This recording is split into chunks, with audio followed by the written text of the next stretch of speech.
Welcome back to another episode of Kicking It with Coach Red, where we bring you all the news, stories, takes, and opinions about your favorite teams from the Pacific North, fresh from the good to the bad to the Mariners. Sweet, sweet Mariners. Sweet, sweet Mariners is right, but we will not be talking about the sweet, sweet Mariners. We're going to be talking about the poor, poor Seahawks after their Ah, outing last weekend against the Ravens in Baltimore. And I'll tell you what we're not going to do, spend a boatload of time on the recap because it's not pretty. no, it was not. But before we jump into that, why don't I tell you a little bit about us? If you're looking for a guy that has some ideas that can help turn around the Seahawks, maybe you're looking for a guy like me, like Bob the Builder. Can he fix it? Yes, he can. That's me, your boy, Perfect. Coach Red. You can find me on Twitter at the real Coach Red, on Instagram at the real underscore Coach Red, TikTok at the real Coach Red. Also, find the show over on YouTube. Search Kicking It with Coach Red. Like, subscribe, hit the bell notifications, leave a comment or two. And if you're looking for a guy that is more along the lines of Ryder from Paw Patrol, he's just going to call in a bunch of dogs to fix the problems for him. Real. That's your boy, Kane. Yes, I'm Kane.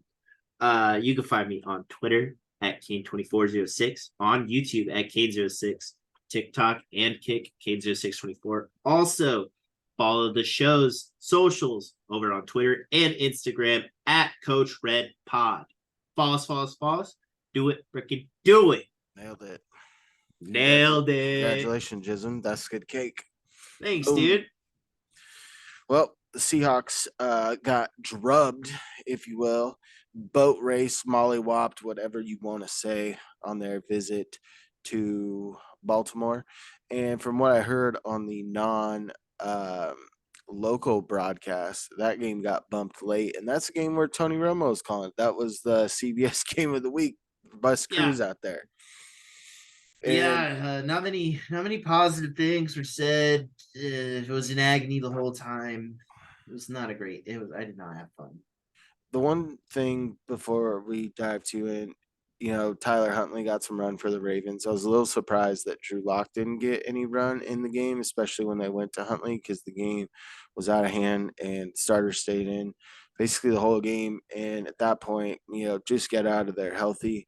But what I do want to say is that when you look at teams across the league, even the teams that we look at to be in that upper echelon, I think the Seahawks are not in that upper echelon. They're a good team, but not a great team right now.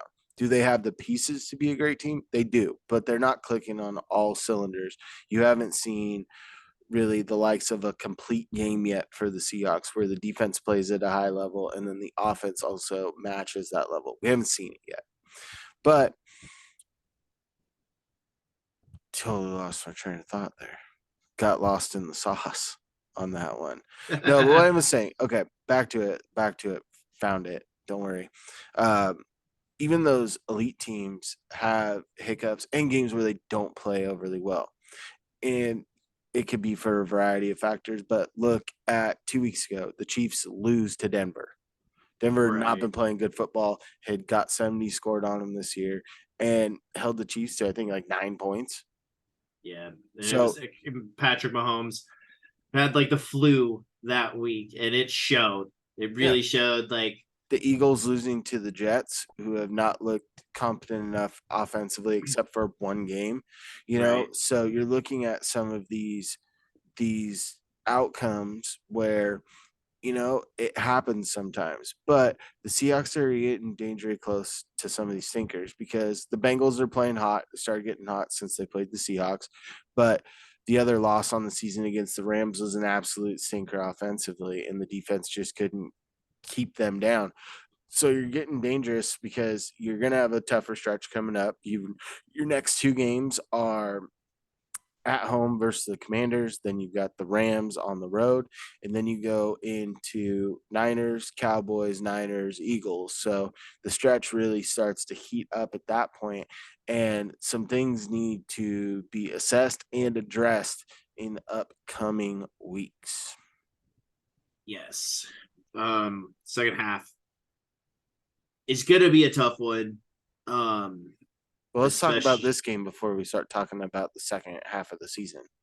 yeah. Let's Okay. talk about Let's everything that you want to talk about that happened in this game. I'll wait. okay. Let's start with a positive note. Boye Mafe Six coming in clutch. consecutive game with strip sack. Yep. So really developing. Love to see it. You hope to see it for the rest of the year. Not so great note. They gave up 500 yards. Well, like this has been a defense that has played pretty well for the most part. You know, not really giving up the big plays. This weekend is just holds it everywhere. I'll tell you one of the key reasons why I think the defense did not play as up to par. The Seahawks had a total of what the hell is going on here? The Seahawks had a total of 6 first downs. Yep. They were 1 for 12 on third down, and they lost the time of possession 19 minutes and 56 seconds to 40 minutes and 4 seconds. So double up in time of possession. The defense obviously got gashed, especially as the game went on, but with the offense not sustaining drives and not keeping the ball for longer, it puts a lot of strain on the defense. The defense wasn't happy, but at the end of the day, no defense is expected to be on the field for 40 minutes and right, have a stellar game. It's right. extremely tough to do. And you're going up against a team where we touched on it last week. The quarterback run game is something that hurts the Seahawks, and there were multiple times where that was affecting them extremely throughout the process of that game, because you had instances where they're trying to account for Lamar running and maybe not picking up the running back or making that decision on who to tackle in the backfield. Mm. But it's not a great game. No, 298 yards rushing, not ideal. The Kind of Seahawks held. the Seahawks were just over 150 yards of offense. I know it wasn't good. Kenneth Walker didn't No get one any got ground. going. I mean, they ran the ball, I believe it was 15 times, and they averaged 1.9 yards a carry. That's not Another good. another thing I'm really upset about. One reception for 50 yards for DK Metcalf. It was on a That's broken it. play, too. Yeah. Yeah. But one reception for DK Metcalf. Your star wide receiver. Throw him the ball. Like, he's either going to catch it or he's not. Just throw him the damn ball. Well, they threw it to him the week before, the most out of anybody. I think he had 14 targets and he had 4 or 5 receptions. This I week know. he had 4 targets and 1 reception. But But just Gino, DK. in the grand scheme of things, Gino did only put the ball in the air 28 times. Under constant pressure, Let's the see. the hodgepodge of an offensive line was not ready for the best pressure defense in the NFL as we sit today. Right.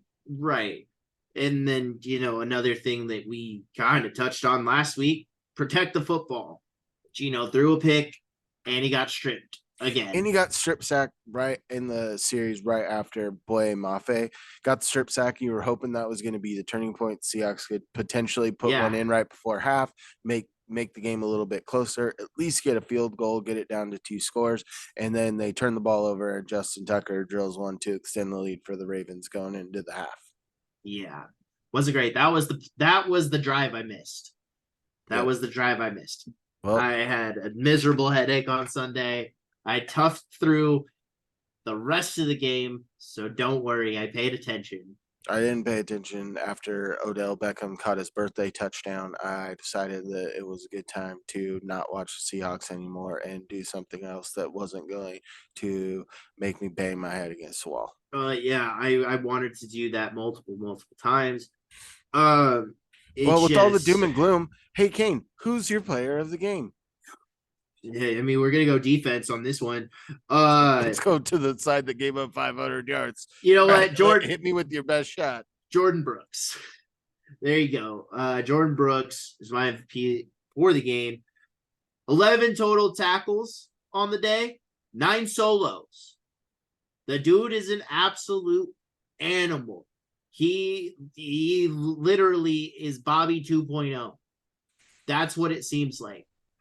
Uh, they are built exactly the same. The dude has balled out all year long. He wants that contract, and he's showing why he deserves it. Jordan Brooks, player of the game. Coach Red, I'm who you also got? going to say until the streak ends that Boye Mafe is going to be there. He got the only sack on the day. And I did want to point this out. He's not my player of the game, but there was one play where uh, just absolutely gets around the left tackle like nothing. Lamar feels his pressure, and Boye Mafe follows him for 15 yards. Is stride for stride. He's right there with him and ends up making the tackle at 12 yards when he has to avoid, where he tries to avoid a defensive back, and Boye Mafe gets the tackle. That's the type of heart and desire and motor that you like to see. And boy, Maffe's really putting it together. This is a guy that did not play football until later in his life. I think his junior year in high school was the first time he stepped on a football field. So we knew coming out of the draft where he was second round pick, the tools were there. He was just pretty raw. And you're seeing that bend increase. The motor's extremely high. He's usually pretty stout in the run game as well. He's really forming into a complete defensive end for this team, and it's good to It, see. it, it puts him on the map. It really does. Yeah, his streak is I saw something on there. Players within their first 2 years, I think the most consecutive games with the sack is 8, and the players on this list, I think the lowest number was 5. You've got the likes of like J.J. Watt, T.J. Watt, all these guys that are bona fide set. Alden Smith, I think, was on that as Mm, well when he had his tear for the 49ers. So, seeing good things for Boye Mafe. Expect to see those things continue going yep. forward. But my player of the game for this week is going to be Jackson Smith and Jigba. Caught 6 to 7 targets for 63 yards. He had a fancy one down the sideline where he makes the catch, spins, perfect spin move if we were playing Madden, but then he goes out of bounds. If he does not go out of bounds, he's looking at 6 and a lot of green in front of him. But it was really nice to see JSN have a game where he's getting the ball still near the line of scrimmage in the screen game, but also seeing him get down the field a little bit more consistently, I think is big for this offense as they go forward.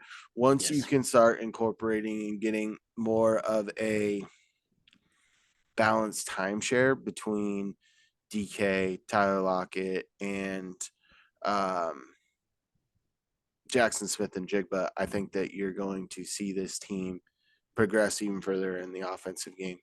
But the caveat that I've saw out there is usually when Jackson Smith and Jigba is on the field less, the Seahawks do better because that means they're in 2 tight end personnel. And they weren't in 2 tight end personnel very much this week. They did not establish the short passing game, getting the ball out quick. Geno Smith had, I believe, at least 3 balls knocked down at the line of scrimmage. So it was one where they were taking shots on the outside, trying not to have the ball batted down. And you couldn't really have long developing routes. So they were hucking and chucking a little bit, Yeah. but it's something that you expect to see a little bit improved this coming week going against the Commanders, who traded their top 2 defensive ends out right before the trade deadline. So they do have stout interior Yep. defensive line with Jonathan Allen and Deron And Payne. yeah, But when you're Deron looking at Payne's the an edge, animal. they're going to be a little bit lighter than they were, Yeah. at this time last week. Yeah. Uh, you would hope to see something better. I thought that adding JSN to this roster was The cherry on go top. I thought it was going to be that, and I'm starting to see a little bit of glimpses of it. But man, Gino just needs to just use his head, I guess. Like, It was tough. I mean, when you look, there wasn't very many opportunities where Gino had the time to scan the yeah, field and look for open guys. He was in constant pressure. And good news on that front, Abe Lucas is on the mend from the turf toe. I think that Pete Carroll said that he's probably within a couple weeks from returning, which is great and desperately needed for this team. yeah, yeah, it is. Okay, Kane. After that drubbing, the Seahawks still sit at 5-3, tied atop of the NFC West with the Niners on their bye week last week. Um, they've got some favorable matchups coming up before that tough stretch, like we talked about. But after watching that game, this is Tell the Truth Monday at the Renton facility was probably pretty eye opening and probably a lot of conversations that were had. But if you're looking at this team, what do you think that they need to start incorporating, or what changes they need to make for the rest of the year to continue to play at a high level and make the playoffs and hopefully make a deep run in the playoffs? There's a couple things. Um, One thing I want to see out of the playbook, honestly, are the wide receiver screens. They don't work. Not for this team. They just had You had a touch. game winning play 2 weeks ago. Okay, okay, but there's the one instance, right? The one instance it Jake worked. Bobo's elite blocker on the edge too. But I'm just saying, like, how many times have we thrown a screen to Jackson Smith and Jigba and it go for 0 to 3 yards? A few times. A few too many times. I'm tired of seeing it. Another thing, I don't know. You just kind of get Tyler the ball more. You know, he is the ultimate safety valve for just about, for Russ and for Gino. He's been the ultimate safety valve. He's shifty. He gets open. Like, he just needs to go through his progressions a lot more. Um, I don't know, man. There's so many things. You list off a few. The first thing that I want to bring up, and I'm going to harken this back a little bit because I don't think that it's necessarily just a Shane Waldron thing. I think that it trickles down from the top with Pete Carroll, is when things aren't working, the Seahawks are very slow to make adjustments offensively. I harken back to the playoff game against Dallas a few years back where they're like, we're going to run the ball with Chris Carson and we're just going to keep running the ball. And it wasn't effective. And Russ, it was, end of the game, midway through the third or fourth quarter, the Seahawks are down big. And all right, Russ, go try to win us the game. And he got them close, but they still lost the game. And when you looked at this game, maybe going a little bit more into that two tight end personnel group would have helped establish the run game more. The run game was not there because you need the run game to chew some clock, to give your defense some rest, because you need to be balanced offensively. And even the last couple of weeks when the Seahawks were doing well, you look against the Browns, the Seahawks were chunking off. I think they were at just below a 5 average in per rush, but they, passed the ball 1.5 times more than they ran it. Yeah. So I'd like to see a little bit more balance and a little bit more ability to adjust on the fly offensively. If something's not working, let's mix it up. Let's work in, with the pressures. Let's work in the running back screen game. Let's work in the tight end screen game. Let's run two tight ends a little bit more. If that's not working, be able to switch, run a little bit more pass happy, maybe run a little bit of empty action out there. You've got a bunch of guys that can catch the ball and do it at a high level, and you even have tight ends that have shown they can do it at a high level. Colby Parkinson is primarily a pass catching tight end. Noah Fant is a good blend of both, and so is Will Disley. So you've got the weapons to do things and be multiple on offense. But I think that there are times when you go in with a certain game plan and it's being preached all week, it's not working. The ability to flip the script and change your mindset offensively is not where I would like it to be for the Seahawks. Yeah. Um, to kind of to cap that off, we've known Pete for a very, very long time. And to me, he seems like a very one-minded coach. He's been a very, very run heavy guy his entire NFL career. I mean, look at the slew of running backs that he's had. A little Thomas Rawls, A little Thomas Rawls. a little Rashad Penny. But it just seems like this offense is being so forced. And And they haven't been running the ball at the clip no, that you usually see out of a Pete Carroll offense. And when they are right. having success, they're shying away from the pass. And let's squash all the rumors out there. When Russ was with the Seahawks, he was a better passer than Geno is with the Seahawks currently. So Yes. if you weren't willing to do that in the time of Russ, why are you more willing to do that now? I understand that you have Tyler Lockett, DK Metcalf in the first round capital and JSN, but you also have 2 second-round running backs sitting in your backfield. Yeah.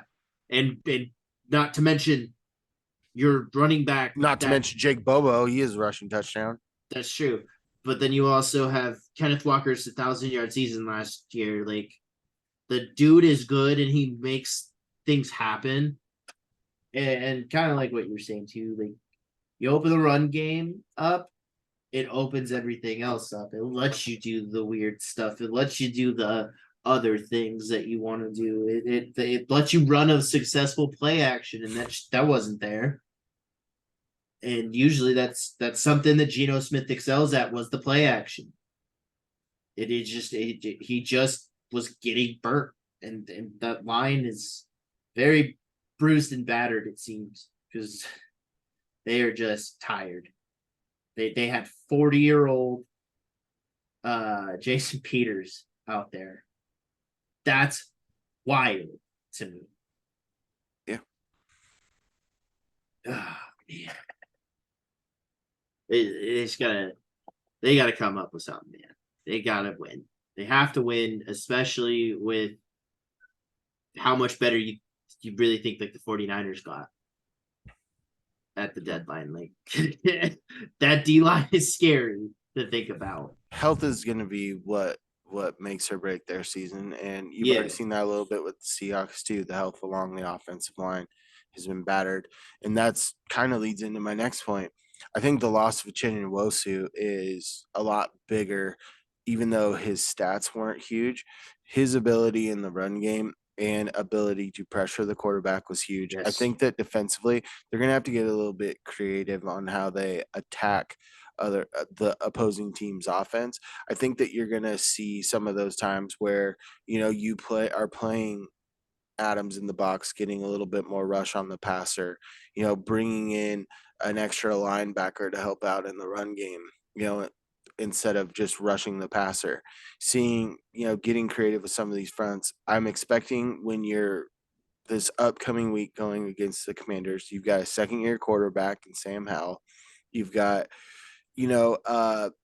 primary runner in Brian Robinson or primary pass catching back with Antonio Gibson in the backfield. They do have good playmakers on the outside and Curtis Samuel, Jahan Dotson, Scary Terry McLaurin. So they do have some playmakers in this, but their line is not nearly at the level where the Ravens line is, and their defense is not nearly on the same level. I want to see the Seahawks win the time of possession. I want to see them have a balanced offense, and I want to see them get creative defensively and scheme up different pressures, like bringing guys off the edge. When you looked at that game with the line getting a little beat up against the Giants, you having Spoon come off the edge, you're having Yes. Jamal Adams come off the edge, you're maybe even throwing Reek coming off the edge in some wild schemes when you're in a dime package. Getting a little bit more creative, taking a little bit more risk, it's going to be risk versus reward. And you're going to not do that necessarily in super tight knuckle dragon, where tooth and nail, back and forth, back and forth. But when you're seeing the game at a point where you're seeing the tide start to turn, that's where you need to create those impact, sudden change type plays. 7-yard sack, strip sack, a fumble, being able to overload a side, force the ball to come out to the other side where you bring in the blitzer, and having linebacker shading that way as well to hopefully get in that pass lane. Just getting a little bit more creative defensively, because your line improved with getting Leonard Williams. He actually graded out pretty decently in this game. Draymond Jones did not. So you need your players to play. You need your Yeah. big time, your high draft picks. You need your veteran players. Especially defensively, we're talking about almost the entire offense. The only guy that I'm not going to lump in there is Trey Brown, who's young and was a 5th-round pick. But you look, and Reek's still younger, but he showed what he can do. You've got a high draft pick in Spoon. You've got a veteran leader in Love. You have 2 veteran leaders in safeties in Adams and Bobby. You have, or not Bobby, Adams, Andre Quandre. Diggs. Bobby's in the middle, consummate veteran. You've got Jordan Brooks, who was a 1st-round draft pick. You signed Draymond Jones to big dollars. Jaron Reed's having a huge year, former 2nd-round pick, veteran type guy. Same thing with Leonard Williams, 1st-round type guy. Your guys that are coming off the edge are 2nd-round guys. Right. Question about the defense, real quick. Is Kobe Bryant, is he injured? I'm not sure if he's back yet. I know that he was injured. I'm not sure if he's come off of injured reserve. Because, man, I want him in the slot. I either want him in the slot or Spoon in the slot. Well, Spoon's been running slot because Trey Brown's been locked down on the outside, and Freak's not playing as well as he did last year, but he's still playing a pretty Right. good corner. So, with the way this team is constructed right now, you've got Kobe Bryant Love, is lean Adams, and mean, and dude. Spoon in the slot. I don't think Kobe Bryant's taking too many snaps away from either of those 3 guys. Yeah, I don't know. I really like Kobe Bryant, and I just figure, it's a bigger type guy to throw out there on a receiver. I do think with this And he has a upcoming week, propensity to force a fumble. yeah, he's got that peanut punch Yep. that he uses. So, one thing about this upcoming week against the Washington Commanders, I do think our cornerbacks can cover them. I do think that they can shut them down. And Howell's looked good in the last couple of weeks, though. That's true. That's true. But I do see them pressuring Howell more than, previous week. And Howell doesn't necessarily give you the running threat like you've seen out of He's Lamar, more of a pocket guy. like you've seen out of Danny Nichols. But he is definitely more of a pocket guy, and it'll be interesting to see how they attack this team as a whole. Yeah. And then didn't they take Emmanuel Forbes in the 1st round? Yeah, and he hasn't looked great so far. No. No, he is I'm not. expecting DK Metcalf to have a day going up against Forbes. Forbes is opportunistic. He's a guy that I think had 6 picks at Mississippi State last year and 2 pick sixes. So he's going to take his chances, but he's not the biggest guy. I mean, when you have DK matched up, that's, unless you're getting safety help over the top, that is a one-on-one matchup that you love to see, and you're going to – worst case, I think, unless it's severely underthrown, DK Metcalf's at least knocking the ball out if he high points it. If he can't make the catch, like if it's in the interception range, DK Metcalf can knock that thing out. And I have to go against DK in fantasy this week, baby. Okay, yeah, lucky you. Yeah, lucky me. But kind of laid out some of the areas that we saw struggles, and some of them were, intensified over this last week. And you know that the Seahawks, they're consummate professionals. This is probably one of the worst losses in the Pete Carroll era. And typically, when you have a lackluster performance or a letdown type game, it usually doesn't trickle over to the next week. So I think that you're going to see a lot more competitive game. You're going to see the Seahawks come out with a little bit of fire, especially playing back at home. I think the biggest fire you're going to see is coming from Geno Smith, though. I think he is going to be locked in this week. Well, I think they need to. There's a lot of chirping that people want to see Drew Lock. I think that with what we've seen from Geno this year, I don't think that he's the starting quarterback next year. I'm not sure that Drew Lock's necessarily the starting quarterback this next year either. I have a I think that they prediction. are going to be targeting a quarterback in the first round of the NFL draft for the first time Yes, in a they long are. time. Yes, they are. Yes, they are. And you know what? And I have a prediction. Let me guess, Michael Penix. That's right. Wow, you are the same as every mock draft I've seen for the last eight That's weeks true. from everyone that's Yeah. projecting that. I could also see them going after, Quinn Ewers, after Bo Nix. I don't necessarily want to see them go after Sanders. So I don't think Sanders is coming out this year. He might, and if he does, Dion just said that the Suns are going together. yeah, but the problem is that with the quarterback Sanders, Shador, I believe it is. Yes. Um, he's been taking a lot of sacks, and that's something that you saw Russell do, and I don't think that's necessarily something that they're looking for, holding the ball a little bit too long. So this is a weird crop of incoming quarterbacks from the college ranks because a lot of them are older. Yeah. Even Caleb Williams, who's projected to go number one overall, I think he's going to be 24 at the time he starts in the NFL. I think Drake May is going to be the youngest of the bunch, but you've got Bo Nix, who's transferred around. I think this is his fifth year in college. Same thing with Penix. Same thing with Ewers. You've got an older crop of guys that are going to be coming in that you would hope, are going to be more ready for today's NFL. And you've seen big numbers from those guys. And it's going to be interesting to see how things shake out from Yeah. here to the rest of the year. And, I'm also in the boat that Gino is not going to be the starter. I mean, they paid him, and he's not done shit outside of last year. So I mean, it's tough with the offensive line and the it injuries that they've is. had, but the thing that Gino did extremely well last year, it's Pete Carroll's number one thing: protect the ball on offense, win the turnover battle.